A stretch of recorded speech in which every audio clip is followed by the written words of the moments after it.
하나님의 말씀은 마태복음 24장 3절에서 14절 말씀입니다. 마태복음 24장 3절에서 14절 말씀입니다. 제가 봉독합니다.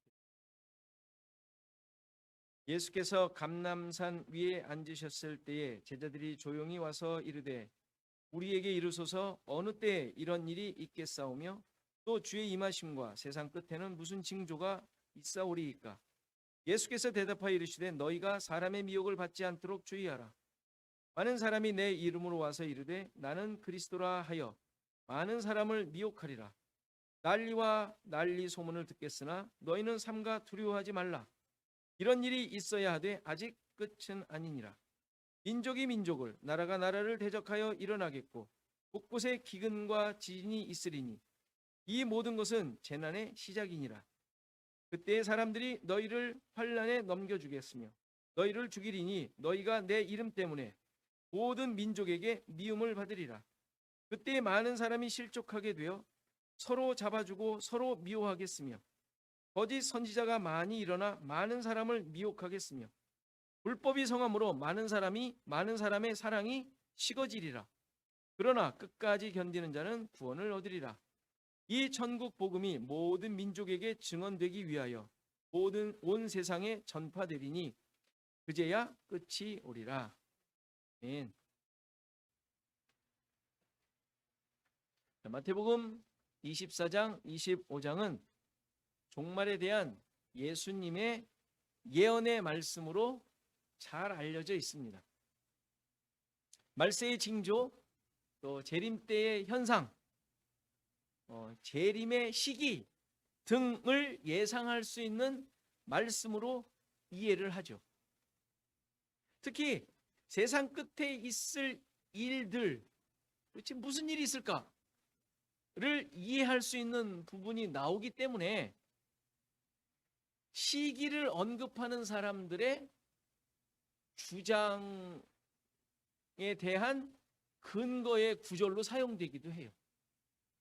봐라, 이거 보면 지금이지 않겠어? 이런 현상들이 이제 나타날 거인데 그때야 뭐 이런 식의 시기를 이렇게 설명하는 근거의 구절이 되기도 합니다. 그런데 문제는 항상 있죠.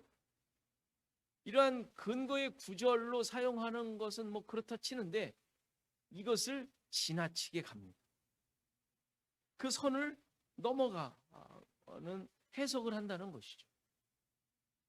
특히 제자들이 질문했던 것과 같이 시기나 시간에 대한 관심을 가지고 이 말씀을 해석하려고 해요. 예전에 우리 알고 있죠? 1992년도에 시한부 종말론자들도 바로 이 예수님의 재림의 시간을 확정하는 데에 잘못을 저지른 것 아닙니까? 저도 당시에 몇 번 말씀드렸지만 그때 종말론이 아주 횡행했어요. 80년대 말. 그래서 저희 아버지를 따라서 세미나를 몇 번 갔었어요. 뭐 좋죠. 경고를 받고 우리 자신을 되돌아보는 거. 뭐 이런 정도면 얼마나 좋겠어요? 그런데 이게 종말론이 그렇게 하면 너무 시시해. 그래서 어떻게 갑니까? 시기를 점칠 수 있는 힌트들을 자꾸 줘. 그 종말론의 말이에요. 종말론 세미나에서. 그래서 성경이 시기나 시간에 대해서 말하지 말라고 알 수 없다라고 말하니까 그런 것들을 아주 조심스럽게 얘기하는 모습이었지만 결국은 구약의 절기를 가지고 연구를 하며 그 시기를 가늠하려는 시도를 했단 말이에요. 그러니까 날짜는 얘기를 안 해. 왜? 모른다고 하니까. 그런데 얼충 짐작할 수 있도록 힌트를 준단 말이에요. 얼마나 매력적이에요? 사람들 갈만하지 않습니까?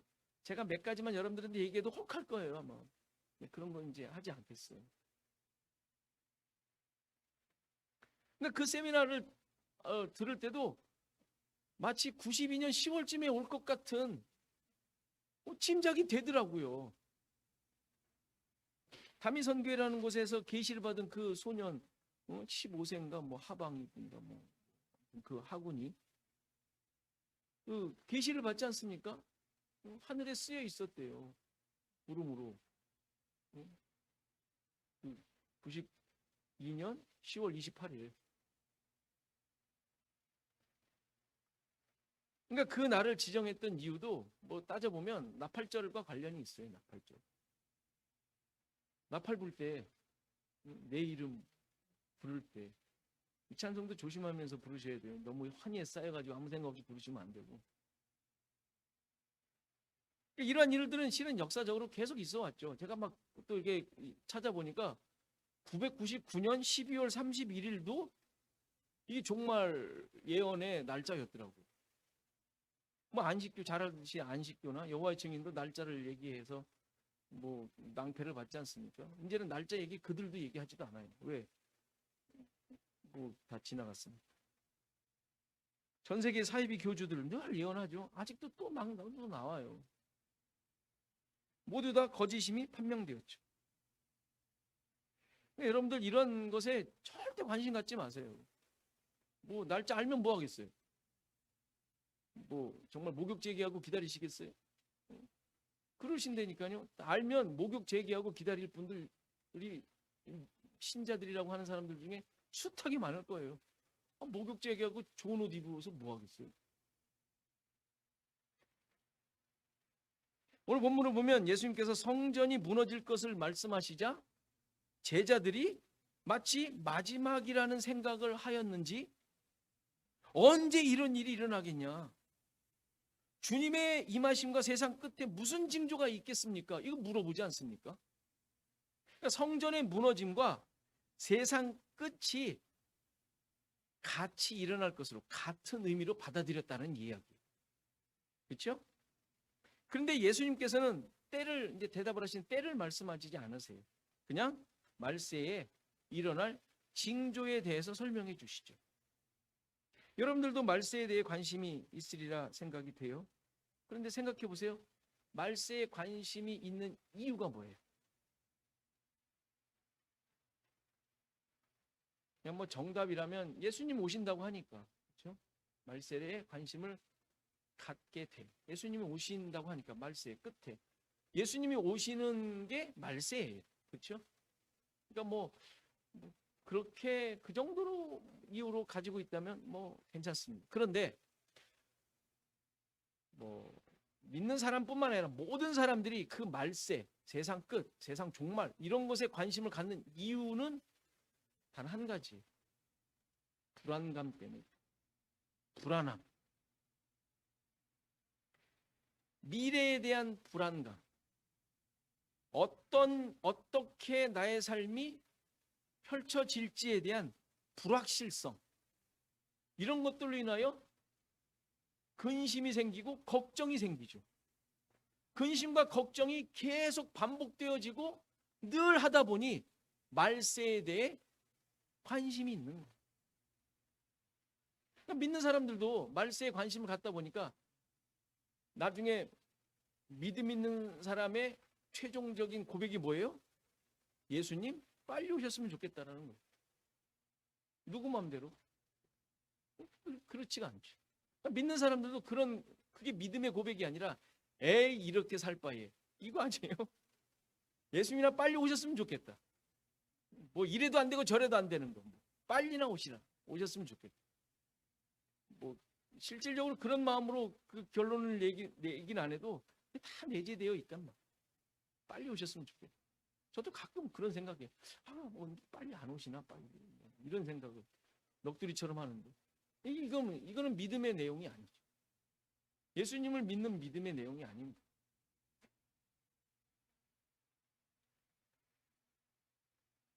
우리 신자들의 종말에 대한 예수님의 오심에 대한 생각은 전혀 다른 내용이어야 해요. 불안감? 이런 것으로 우리는 말세에 대해 관심을 갖는 것이 아니에요. 왜냐하면 신자들의 삶은 종말이나 말세라는 내용이 시기나 때를 말하는 것이 아니기 때문에 믿는 자들이. 왜냐하면 삶 전체가 항상 종말이며 마지막이라는 사실이 전제되어 있는 삶이에요. 신자들의 삶은 늘 마지막인 거예요. 늘 종말인 거예요.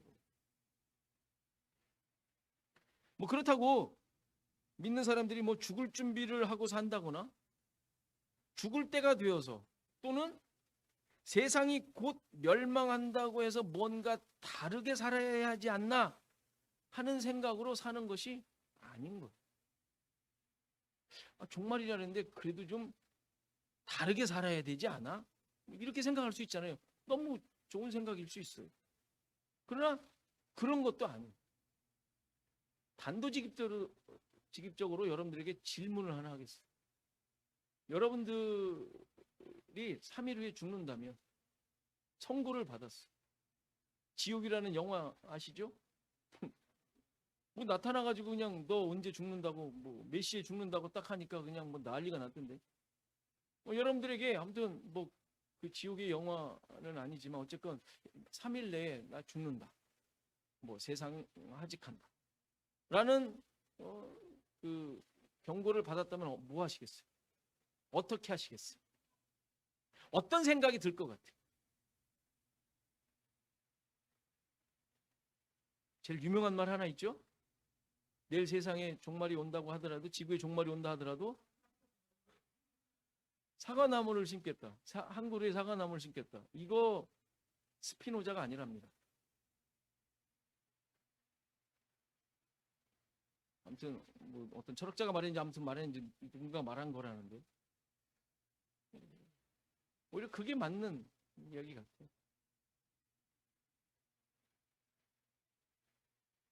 이제 죽으니까 못 해본 것을 해봐야겠다. 아니면 내가 지금까지 잘못한 거 있으니까 그거라도 바로 잡아야겠다. 싸운 사람들 다 찾아서 화해하고. 아니면 뭐 아니다. 주님을 만날 준비를 해야 된다. 3일간 기도원에 가서 기도한다든지.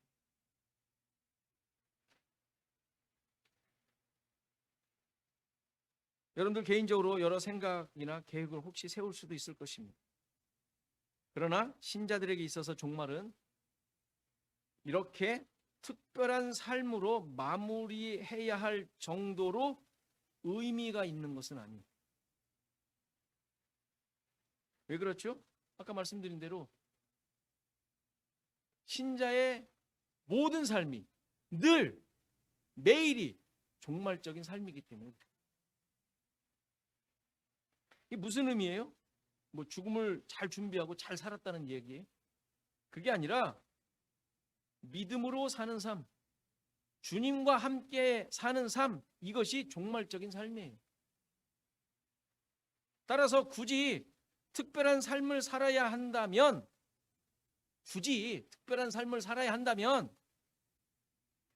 여러분들에게 주어진 일 열심히 하면 돼요. 그러면서 자신의 삶이, 나의 삶이 지금 현재 주님과 함께 사는 삶인가 한번 되돌아보시고, 거기에 좀 부족한 면이 있다면 좀 채워가시고, 이거지 무슨 특별한 계획을 세워가지고 너 성경 다 못 읽었는데 이건 한번 다 읽어야 되지 않겠어? 하나님 앞에 갈 때? 이런 식의 계획을 세우는 것이 종말적인 삶이 아니란 말이에요. 내가 정말 하나님을 믿고 있는 삶인가? 구원받은 하나님의 백성으로서, 하나님 나라 백성으로서 살고 있는가? 하나님 나라의 원리를 가지고 그것이 삶의 기준으로서 내가 살아가고 있는가? 이것을 늘 돌아보는 게 이게 종말적인 삶인 거예요. 그래도 뭔가 잘 마무리해야 되지 않나? 이런 미련이 자꾸 남지 않아요? 저도 이거 막 준비를 하면서 자꾸 그런 질문이 계속 생기는 거예요. 저도 이게 머리의 생각이 다 그냥 이 세상의 기준에 늘 붙잡혀 있기 때문에. 그런데 아무리 생각을 하면 할수록 그런 것들이 아닌 거예요. 우리의 삶은, 우리 신자들의 삶이. 그런 생각이 들 수도 있지만 어떤 경우에도 평상시대로 열심히 사는 거예요. 평상시의 삶이 뭐예요? 뭐였어요? 말씀 보고 뭐 깨닫고 고백하고 기도하고 여러분들이 주어진 삶 살면서 주님 이게 맞습니까? 주님과 동행하며 살고 싶습니다. 이런 게 여러분들의 삶이 아니었어요? 가끔 잊었지만 늘 그런 삶을 살려고 했었고 또 살아왔지 않습니까?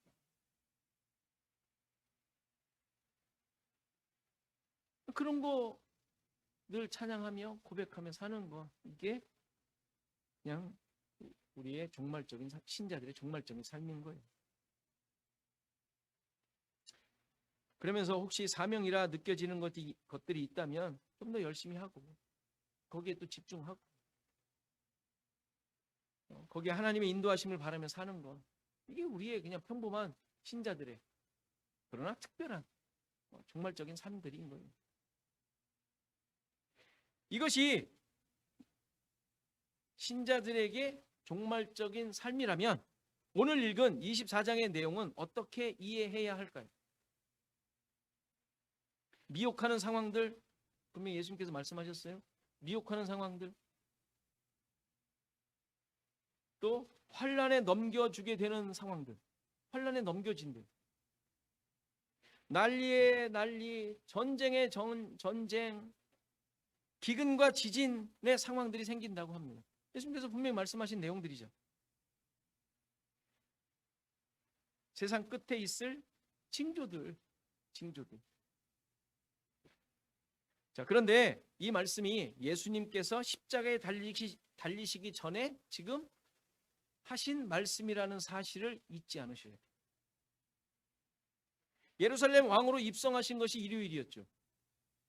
그리고 월요일에 성전 정화 사건이 있었고 화요일에 많은 설교가 있었습니다. 그 설교들 중에 지금 24장, 오늘 읽은 24장과 25장이 있는 거예요. 그 화요일에 있었던 수많은 설교 중에 24장, 25장이 있었어요. 그게 지금 설교의 마지막 부분이죠. 그리고 그 내용이 종말에 대한 내용이었어요. 그렇다면 잘 생각해 보십시오. 종말에 대한 징조와 그 내용을 말씀하시는데 이것이 앞으로 2000년 후에 있을 내용들이었을까요? 지금 우리가 살고 있는 이때에 있을 내용이라고 말씀하셨을까요? 앞으로 얼마나 더 있어야 할지 모르지만 주님 오실 때에 있을 내용으로 말씀하시는 것일까요? 언제 오실지 모르지만 한 1000년 후에 오신다고 예상을 하고, 그럼 1000년 후에 예수님이 돌아가셨을 그리고 나서 3000년 후에 있을 내용을 지금 제자들에게 말씀하시는 것일까요? 그렇다면 지금 듣고 있는 제자들에게는 아무 상관없는 말씀 아니에요? 그렇잖아요. 예수님이 그들에게 아무 상관없는 말씀을 왜 하고 계시죠, 도대체? 우린 너무 종말에 대해 생각할 때 이 지구가 멸망하는, 정말 예수님이 오실 그때만을 생각하는 것 같아요.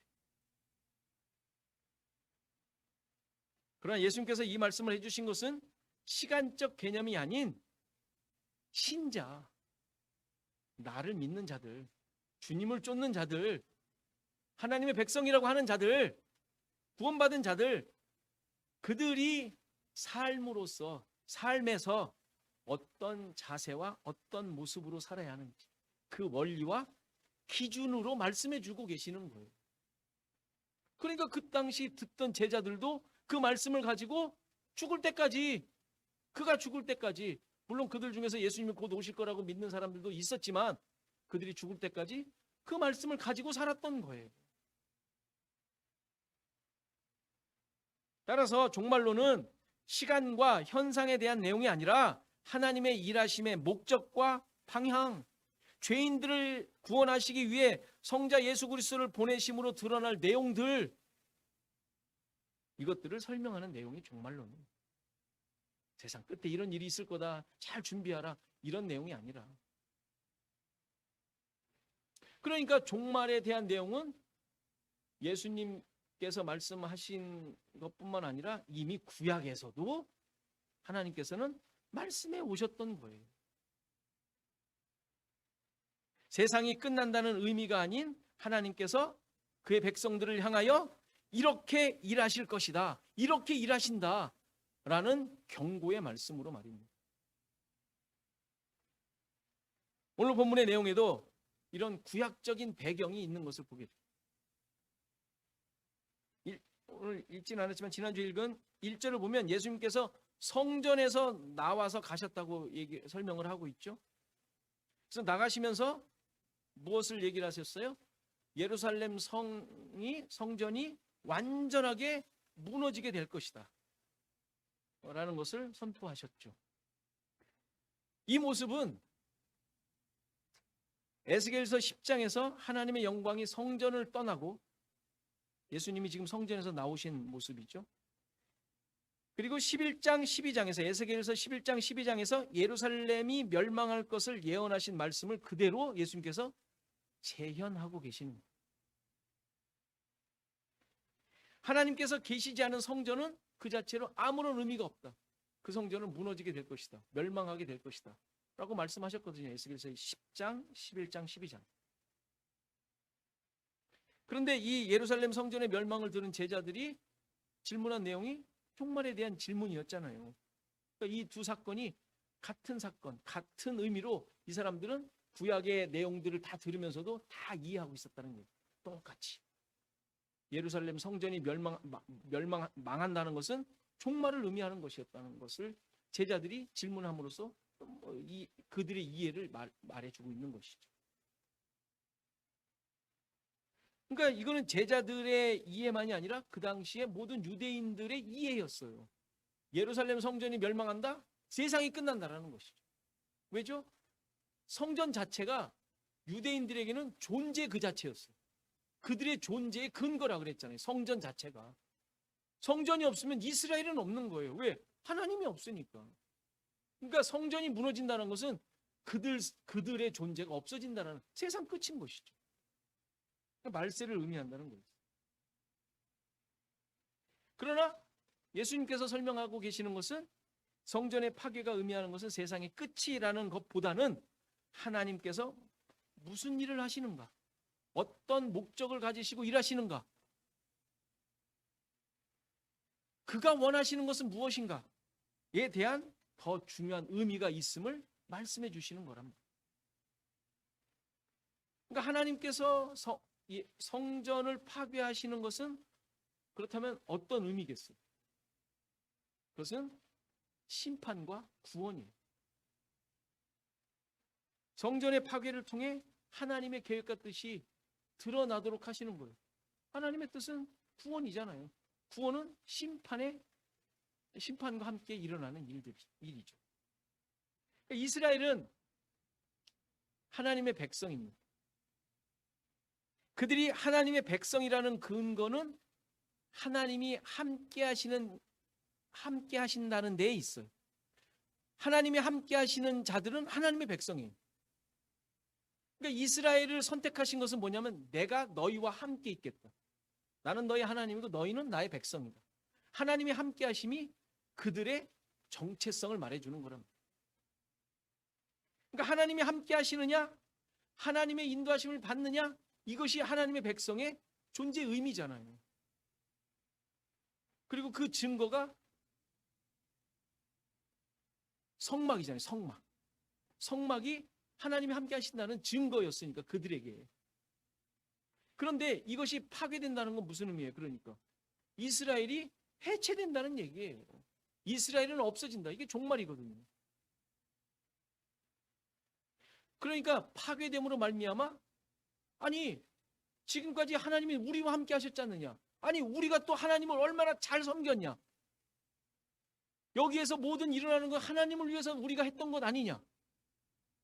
그런데 하나님께서 그것이 파괴됨으로써 무엇을 드러내요? 너희들이 하고 있었던 것은 나를 향하여 한 것이 아니다. 나와 함께 하고자 한 행동이 아니었다 라는 것을 보여주는 거란 말이에요. 그래서 그것이 심판이 되는 거예요. 심판. 너희들이 의지하며 너희들이 애쓰며 그렇게 열심으로 나를 섬긴다고 행해왔던 것, 그것은 나를 위한 것, 나를 향한 것이 아니었다 라는 것을 드러내는 것이 성전 파괴의 의미입니다. 그러니까 이거는 그래서 구약의 선지자들이 계속 이스라엘 백성들을 향하여 외쳐왔던 내용인 거예요.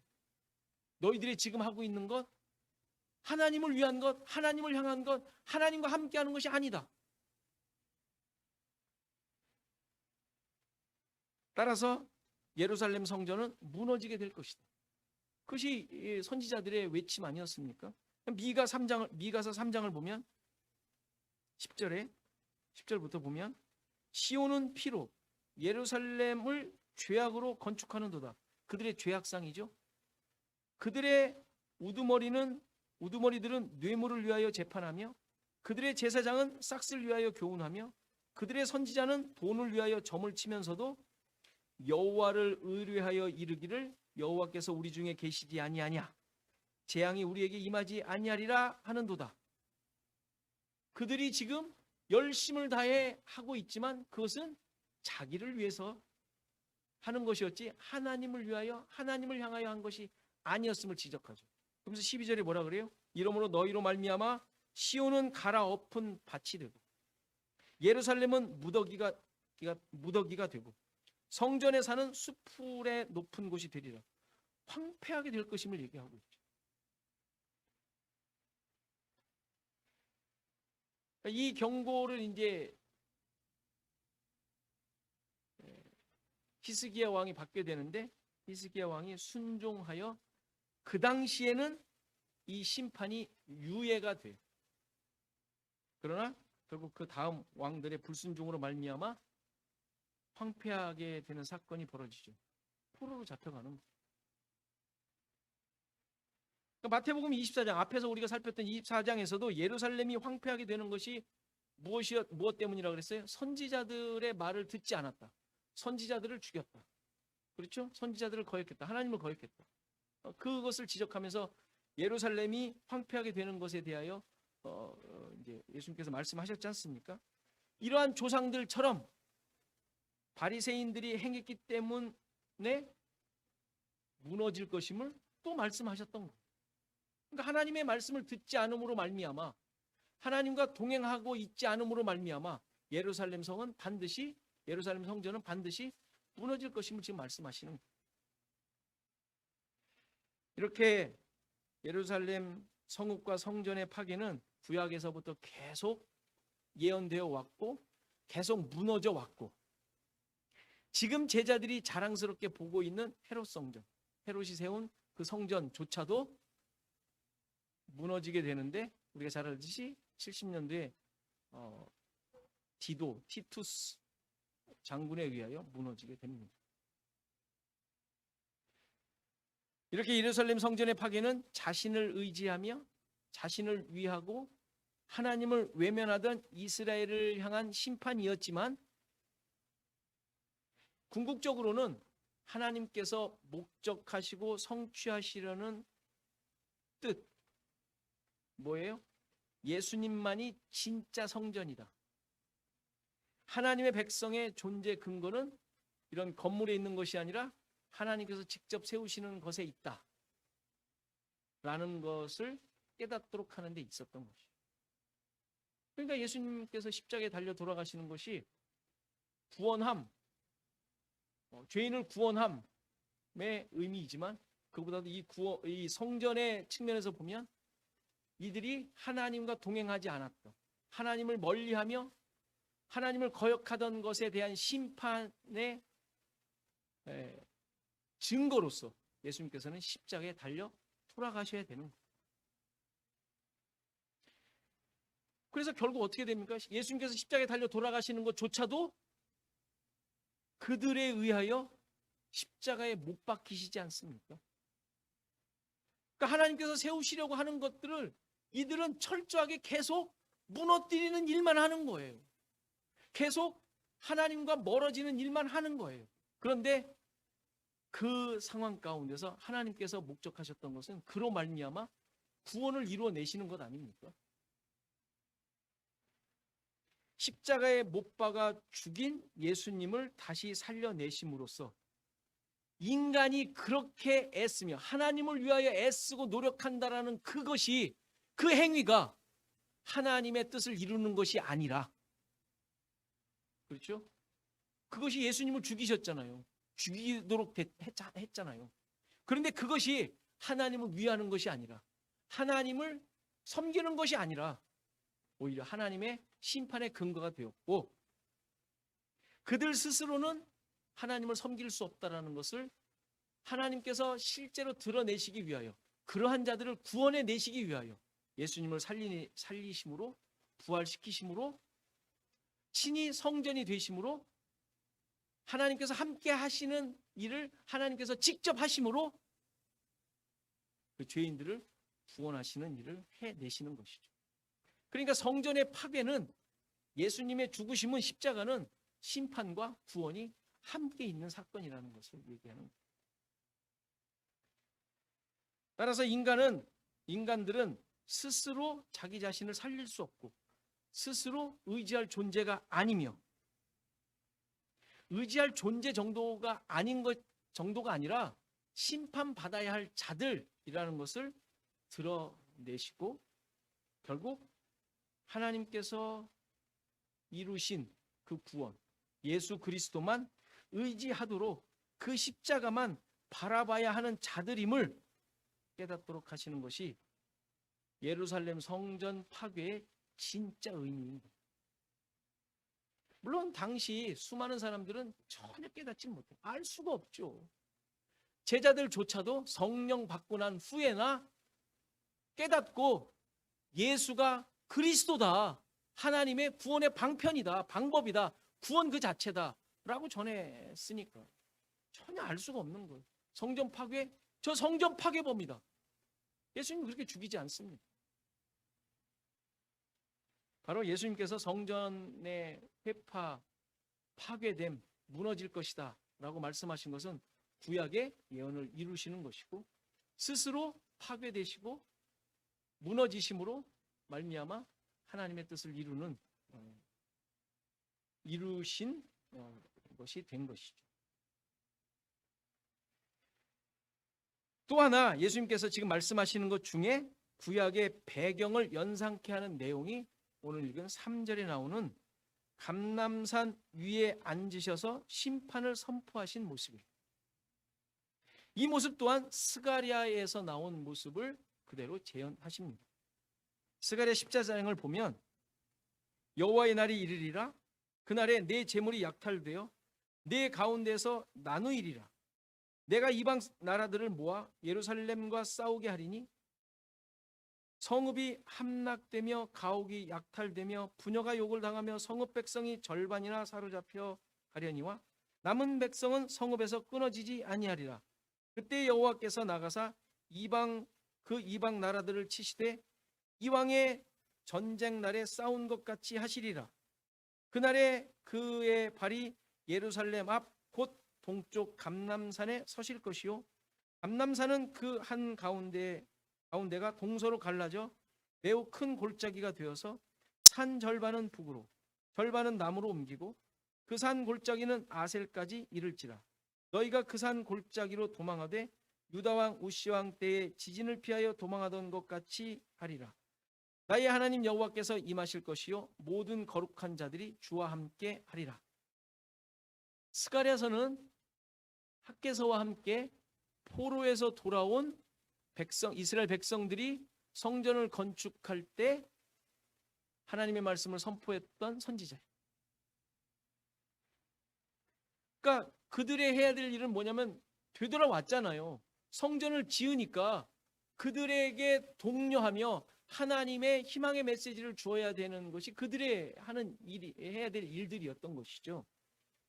그러니까 스가랴도 마찬가지로 그 환상도 계속 나오는데, 그 환상들을 통하여 그들이 지금 성전을 건축하는 것을 막 북돋고 독려하면서 하나님의 다스림과 구원을 소망하도록 말씀을 주셨어요.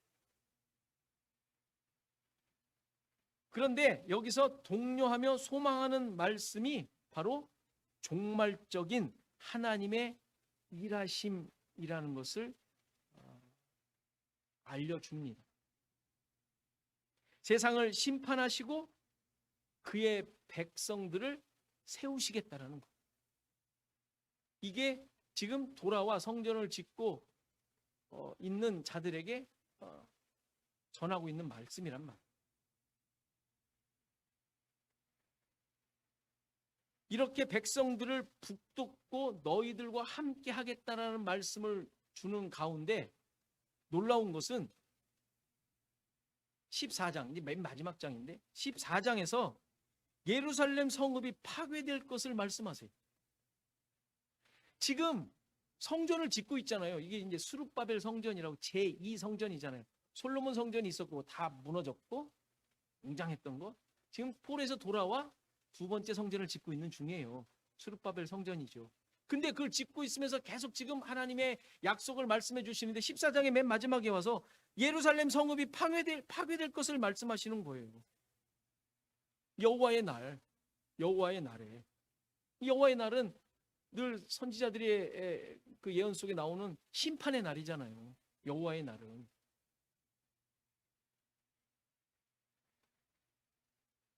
근데 이게 이들에게 왜 힘이 되죠? 왜 희망의 말씀이 되는 것이죠? 이 심판의 말씀은 이방을 향한 말씀이고 하나님의 백성은 구원해 주는 말씀이기 때문에 그래요. 당연한 거죠. 지금 짓고 있는데 지금 이렇게 짓고 있는데 무슨 초를 치는 말씀을 하는 거야? 가 아니라 지금 너희들이 짓고 있는 이 성전을 통하여 하나님께서 하신 일의 증거들을 말씀해 주시는 거예요. 그러니까 이 목적으로 지금 이 말씀을 근거로 예수님께서 성전을 떠나시고 감람산에 가셔서 여호와의 날에 대한 말씀을 선포하고 계시는 거예요. 지금 그 그림이죠. 즉 하나님께서 이방과 이스라엘을 향하여 계획하시고 뜻하신 바를 스가랴가 지금 이스라엘 백성들에게 해주셨잖아요. 그 내용을 지금 예수님께서 이루실 것임을 예수님께서 보여주고 계시는 그 그림을 통하여서. 다시 말해서 예수님을 통하여 구약에 선포하던 여호와의 날이 성취될 것임을 말씀하시는 것입니다. 그리고 이 여호와의 날은 어떻게 성취가 돼요? 십자가 사건을 통하여 성취될 것입니다. 따라서 4절 이후에 예수님께서 대답하시는 내용은 처음부터 말씀드린 대로 어떤 특정한 시기에 어떤 특정한 환경에 일어날 사건이 아니에요. 그런 해석들 여전히 있지만 아까 말씀드린 대로 그런 사건과 모습들, 내용들은 예수님 때도 있었고 이전에도 있었고. 보세요. 오늘 읽었던 스가랴 14장 5절에 보면 우시야 때에 지진을 피하여 도망하던 때가 있었다 그러잖아요. 그때도 지진이 있었어요. 기록이 전 세계에 일어나는 것을 다 기록하지 못했기 때문에 조금 있었던 것처럼 생각하는데 그때도 있었고 예수님 때도 있었고 그 이후로도 계속 있었고 지금도 있지 않습니까? 그런 소문들 끊이지 않았고 문명이 발달하면서 그런 소식을 빨리 듣게 되고 많이 듣게 되어서 이거 말세라 점점 더 지구가 이상해지나 보다 라고 듣는 것이지 그때나 지금이나 똑같이 일어나고 있는 거예요. 6절에 난리와 난리, 8절에 민족들이 나라들이 대적하고 기근과 지진이 있을 모든 이런 것들, 이게 재난의 시작이라 그러지 않습니까? 재난의 시작은 구약 때부터 있었던 것이죠.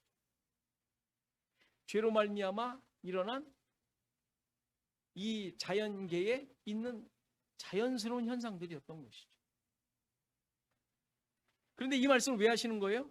어떤 일이 일어나느냐, 그로 인해 무슨 결과가 만들어지느냐, 그런 상황에 어떻게 준비하고 어떻게 살아남을까, 어떻게 해야 될 일을 해야 할까, 이런 말씀을 하는 것이 아니라 오히려 그런 상황 속에서 믿는 자들은 불이익을 당하고 미움을 받게 될 것이라는 사실을 예수님께서 일부러 말씀하고 계세요. 남들이 알지 못하는 것을 말씀해 주신다면 오히려 잘 듣고 그것을 잘 피하고 잘 살아남아야 되는 말씀, 방편을 말씀해 주셔야 되지 않아요? 남들 모르는 걸 말씀해 주신다면. 그런데 그런 것이 아니라 오히려 죽음에 넘겨지고 뭐 죽이고 주님의 이름 때문에 미움을 받고 실족해서 서로 잡아주고 서로 미워하게 된다는 말씀을 해주세요. 거짓 선지자들이 일어나서 미혹하고 불법이 성하여 많은 사람들이 사랑이 식어지게 된다. 뭐 이런 말씀을 굳이 들을 필요가 있습니까? 뭐 안 좋은 얘기인데 뭐 굳이 들어요? 뭐 듣고 당하라는 얘기입니까? 그런데 13절에 보니까 끝까지 견디는 자는 구원을 얻는데 어떻게 하라는 거예요? 이게 종말에 있을, 세상 끝에 있을 징조일까요?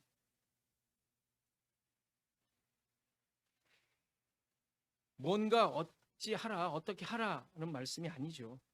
앞으로 일어날 내용들을 말씀하시는 이유는 이러한 모든 현상이나 징조들이 저절로 아무렇게나 일어나는 사건들이 아니라 전능하신 하나님의 주권하에 일어나고 있는 일들이다라는 사실을 말씀해 주고 계시는 거예요. 이게 그냥 뭐 어쩌다가 보니까 일어나는 것이 아니라 하나님의 주권하에 일어나고 있는 일임을 지금 말씀해 주고 계시는 거예요. 이런 일이 이제 이렇게 일어날 거야. 그러니까 잘 해봐. 라고 말씀하시는 것이 아니라 그 모든 일은 지금 나의 계획과 나의 손 안에, 내 장중에 다 붙들려 있는 일들이야. 라고 말씀하고 계시는 거예요. 따라서 너희들이 지금 수많은 일들을 겪을 터인데 죽음에도 넘겨지고 다 배반하고 사랑도 식어지고 다 그런 상황 가운데 처하게 될 터인데 그 모든 일들 내가 주관하고 있는 일들이야 라고 말씀하고 계시는 거예요. 이것이 말세의 징조들, 예수님께서 말씀하고 계시는 이런 징조들, 수많은 일들을 보며 신자들이 가지고 있어야, 고백해야 할 내용들이. 따라서 이러한 중요한 고백과 함께 이러한 모든 재난들이 하나님의 주권하에 일어나는 일들이기 때문에 신자들의 삶은 어때야 된다고요? 이런 것들을 다 감당해내야 한다라고 얘기하고 계시는 거예요. 그게 끝까지 견디는 자는 구원을 얻으리라 라는 말씀이에요. 못 견디면 뭐 구원 못 받는다? 이 말이 아니라 주권하에 모든 것이 다 있고 이런 어려운 일들이 있으니까 그것을 다 너희들은 감당해내야 돼. 견딜 수 있게 해줄게. 이 얘기예요. 믿음 지키게 해줄게. 이 얘기란 말이에요. 그러니까 그게 끝까지 견디는 자는 구원을 얻는다라고 하니까 못 견디면 큰일 나는데 뭐 이런 것에 또 겁을 먹어요. 아니요. 이 모든 것을 다 알려주셨잖아요. 이미 내가 나의 주권하에 내가 다 알고 있는 가운데 너희들 그런 상황에 있는 건 나 다 알아. 다 얘기해 주셨잖아요. 지금 모든 어려움들 다 얘기해 주셨잖아요. 그러니 어쩌라는 거야. 어쩌라는 게 아니라 다 알고 있어. 내가 믿음 지키게 해줄게. 너 견딜 수 있도록 해줄게. 이 얘기가 끝까지 견디는 자는 구원을 얻는다라는 얘기. 우리가 잘 알고 있지. 전번에도 설명했듯이 칼빈의 5대 교리 중에 맨 마지막이 성도의 견인이라고 그러죠. 견인. 견인의 뜻이 뭐라고 그랬어요? 견인의 뜻이 뭔가 그랬어요? 견자가 무슨 견자? 굳을 견자. 인이 무슨 인자? 참을인. 우리가 잘 알고 있는 참을인. 끈다, 이끈다 할 때 견인이 아니라 그런 견인이 아니라 굳게 참는다라는 얘기예요. 굳게 참는다. 영어로 perseverance. 그 지탱한다는 얘기잖아요. 견딘다. persevere.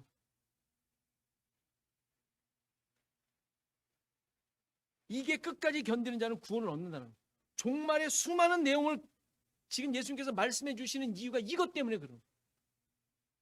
끝까지 견디는 자는 구원을 얻는다. 다시 말해서 구원받은 자들은 끝까지 견딘다. 이 얘기예요, 이게.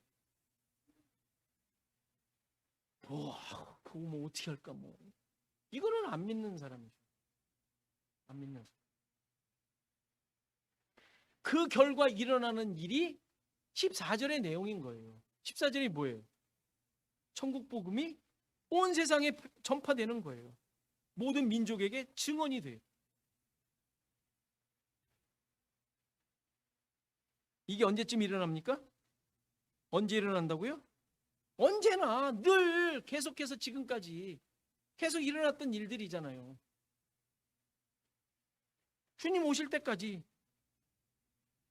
주님 오실 때쯤 돼서 일어나는 게 아니라 예수님 때부터 계속, 지금도, 그리고 앞으로 계속 오실 때까지 계속되는 일들이에요. 신자들의 견인은 계속됩니다. 참고 견디고 주님과 동행하는 거, 주님과 함께 살아가는 거,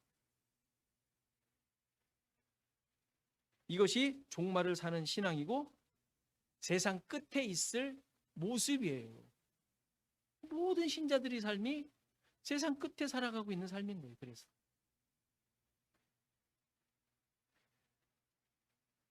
신자들에게 있어서 종말의 징조는 그러니까 뭐예요? 주님과 함께 사는 삶이 신자들에게 종말의 징조예요. 이러한 증거, 징조를 가지고 살아가시는 저와 여러분 되기를 간절히 바랍니다.